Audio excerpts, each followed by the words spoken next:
নতুন করে পাল্টা ক্ষেপণাস্ত্র হামলা চালিয়েছে ইরান ও ইসরায়েল। এরই মধ্যে পারমাণবিক ইস্যু নিয়ে ইরানের পররাষ্ট্রমন্ত্রী, ফ্রান্স, জার্মানি এবং যুক্তরাজ্যের পররাষ্ট্রমন্ত্রীর সঙ্গে জেনেভায় বৈঠক হয়েছে।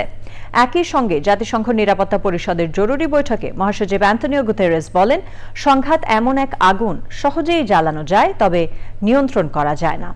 বৈঠকে রাশিয়ার দূত বলেন, ইসরায়েল জাতিসংঘ সনদের প্রতি সম্মান না দেখিয়ে ইরানের ওপর একতরফাভাবে হামলা চালিয়েছে। বিস্তারিত জানাচ্ছেন সুব্রত গাইন।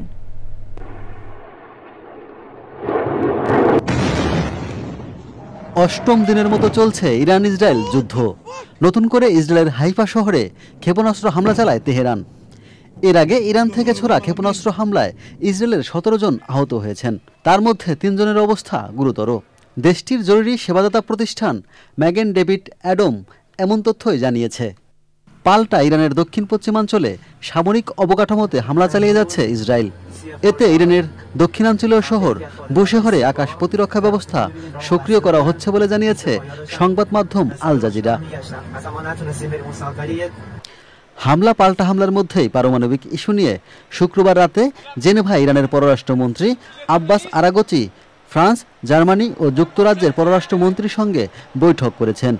এর আগে ইরানের পররাষ্ট্রমন্ত্রী বলেন, ইসরায়েল মানবাধিকার লঙ্ঘন করে ইরানে যুদ্ধাপরাধ করেছে।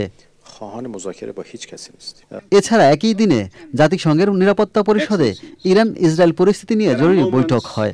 বৈঠকে জাতিসংঘ মহাসচিব শান্তি বজায় রাখতে সবার প্রতি আহ্বান জানিয়েছেন। তবে জাতিসংঘের নিরাপত্তা পরিষদে দেওয়া বক্তব্যে রাশিয়ার দূত ভাসিলি নেবেনজিয়া ইসরায়েলের সমালোচনা করেছেন। তিনি বলেন, ইসরায়েল কূটনীতিক প্রচেষ্টার প্রতি স্পষ্ট অবজ্ঞা দেখিয়েছেন। শুধু তাই নয়, ইসরায়েল জাতিসংঘ সনদের প্রতি কোনো সম্মান না দেখিয়ে সার্বভৌম রাষ্ট্র ইরানের ওপর একতরফাভাবে হামলা চালিয়েছে। ইসরায়েলের আগ্রাসনের বিরুদ্ধে তেহরান, তাবরিজ, ইস্ফাহান, সিরাজ, মাসাদ, কমের পাশাপাশি ছোট ছোট শহরেও বিক্ষোভ হয়েছে। বিক্ষোভে ফিলিস্তিনিদের প্রতিও সংহতি জানান তারা। Subrata Gain, channel I. বান্ডেল থাকলে প্রতি সেনমানিতে টাকা বাঁচবে। বিকাশ সেনমানি বান্ডেল কিনে জিতুন প্রতি লেনদেনে।